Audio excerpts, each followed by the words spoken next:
right? Well, so far, defense has been the storyline of Super Bowl 60. Both teams held out of the end zone through 30, but Pats holding Sam Darnold and co to just 3 field goals as we currently sit 9-0 at the half of the Super Bowl. It's the first time since the Tuck Rule game that the Pats were shut out in the first half of a playoff game. Meanwhile, we've had 8 punts through first half play. These offenses looking to get something on the board. Defense is not quite letting up. Your halftime coverage is presented by Accurate Precision Crafted Performances. We are back joined by former Pats running back Damien Harris. We also got the future Hall of Famer Patrick Peterson, former NFL GM Ran Carthon. Don't worry, I got your back. That was a storyline coming into this game. Obviously, it was the suffocating Seahawks defense and just 4 first downs, 52 yards, 2.2 yards per attempt.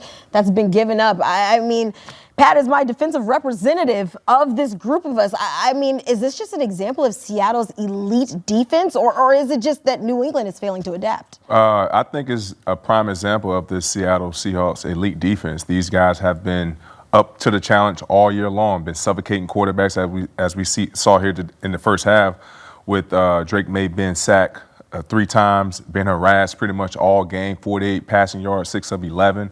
So this defense is playing fast. They're playing fierce right now, and they're definitely taking this New England Patriots offense to the dark side. Well, they are. I definitely think this is a mix of both, though. I think this is what we've seen from Seattle throughout the playoffs, but offensively, this is also what we've seen from the New England Patriots as of recently, not being able to establish the run game. Ramondre Stevenson only has 23 yards rushing. That's not going to get it done, especially when Drake Maye has been efficient as he's been in the first half. I think what Seattle's doing a really good job, though, of is getting pressure to Drake Maye, and even when they don't get the sack, even if it's just forcing him to throw the ball out of bounds, it's forcing this offense to live behind the sticks. Their average third down yardage is 3rd and 9.5 yards. It's impossible to stay in a rhythm offensively when you're facing that kind of third down yardage. So the pressure that they're getting home to Drake Maye and not allowing them to establish a run game. I mean, again, this is what we've seen from New England, but you got to tip your hat to Seattle's defense because they're flying around, they're getting to the quarterback, and they're plugging up all those run holes. Yeah.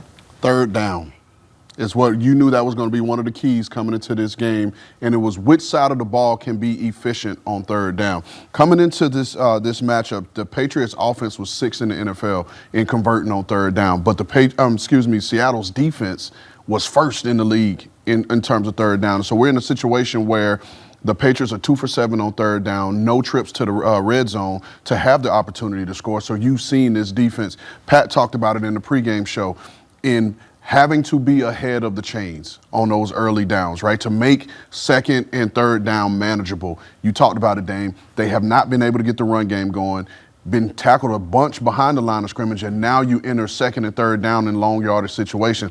Takes away your ability on second down to have to gain some yards because now you're chasing yards, and then on third down, it forces those defenders in that secondary to just sit at the sticks and force and dare you to throw the ball over their head. New England currently sitting at 2-7 on third down, where we sit at the half. But Pat, I do want to come back to you because one of the matchups I think we were all looking forward to, that was Christian Gonzalez and that was Jackson Smith and Jig. But currently 1 catch for 4 yards, 7 targets. What have you made of this matchup? Christian Gonzalez is doing an outstanding job. That's something that we wanted to see coming into this game because we talked about there is no tomorrow.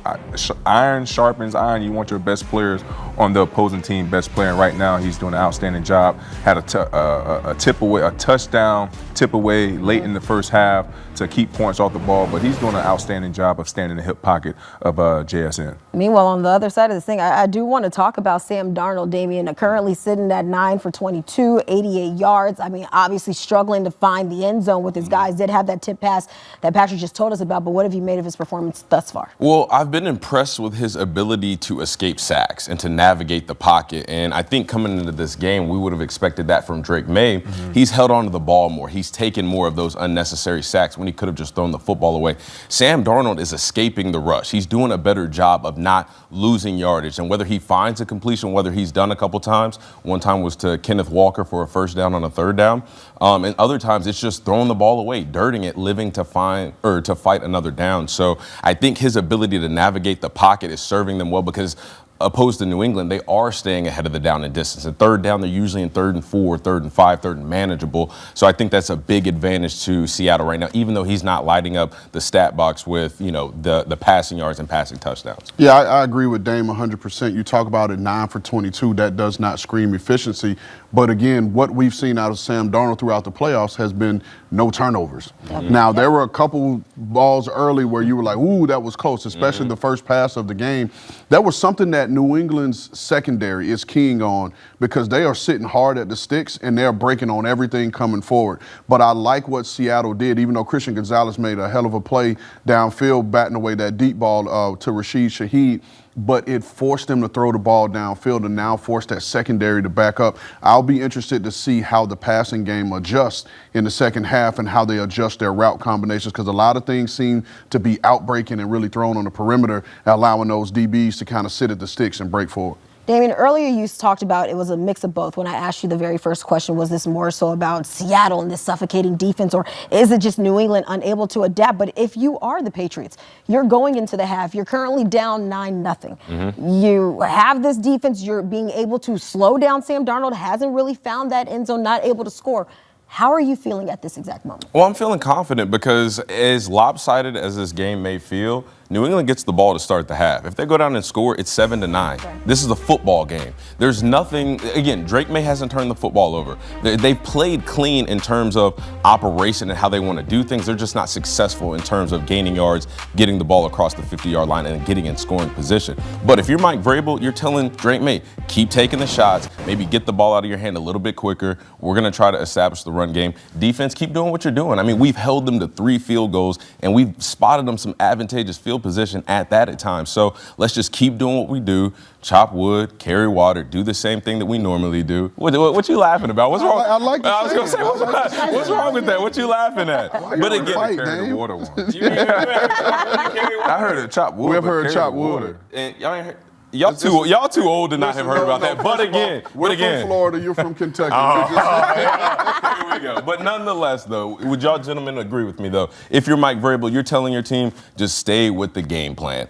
Josh McDaniels, he's going to get us in positions on offense to make some plays. Defensively, we're doing a good job not getting the ball in the end zone, letting them get the ball in the end zone, playing elbow defense. Like, we just got to keep being us. Yeah, Damien, I agree with you 100%. They just have to find a way to get out of first gear. On offense, find a way to make these second and third downs more manageable. Like you talked about at the top of the segment, that their third down average yards has been 9.5 yards per attempt. So therefore, they have to do a better job of keeping themselves from behind the chains. Defense is doing a great job of keeping the Seattle explosive offense out of the end zone. So now the offense need to get on board and start moving the ball down the end zone. Yeah, for me, I agree with Dame from the standpoint of we're good where we are, right? Like you said, as lopsided as this feels, we're still down 9. So we come out, we get points, whether it's 7 or it's 3, we're right back in this, and our next score, we're close to tying it up or taking the lead, shall I say. So if I'm Mike Vrabel, I know Mike Vrabel is firing his guys up, but the key to what Mike Vrabel has always been able to do is adjust, right? So now you go in, the first half is what it is. Seattle did a really good job running the ball. Kenneth Walker's been super efficient in making those explosive plays. Now you got to get back to your mantra of build a wall, set those edges and swarm, like he said on during his interview at halftime. That's what this defensive front is all about. They do that. They slow down this offense because they have Sam Darnold has struggled to complete passes. Then New England will be right back in it. Okay, so they'll probably likely come out of this half looking to adjust, like you mentioned. But how does that adjustment bode when it comes to you guys' picks, where we stand? I know we talked about picks pregame, but we've seen 30 minutes of football. We've seen the momentum or lack thereof of some of these teams.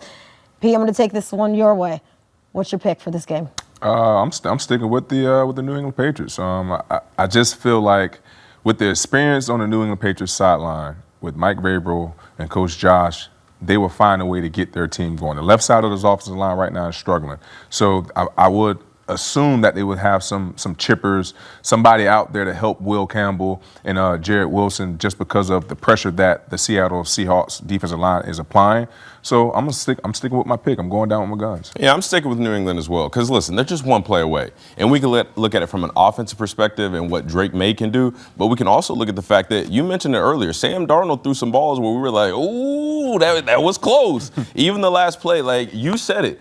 Gonzalez should have caught that ball. That should have been a pick because it was a poor throw by Darnold. It was a good route by JSN. He was allowed to catch up because of the bad throw, but he should have caught that ball. So it's one play either way. If the defense can come up with a turnover, flip the field position, offense gets a score, again, they're just one play away from finding their rhythm. Yep. Well, Keanu, I was the only guy up here to pick Seattle to win it. So I'm sitting good. I'm in a good place. I like where I am right now. I got a nice 2-score lead. We over here trying to save face. All right, so what we've seen so far through a first half, not changing anyone's stance on where we are, but we will find out shortly who will be taking home that sticky Lombardi at the end of Super Bowl 60. Good stuff, fellas. I want to see who actually does come out on the winning side of this one. But currently, it's the Seahawks, like Red said.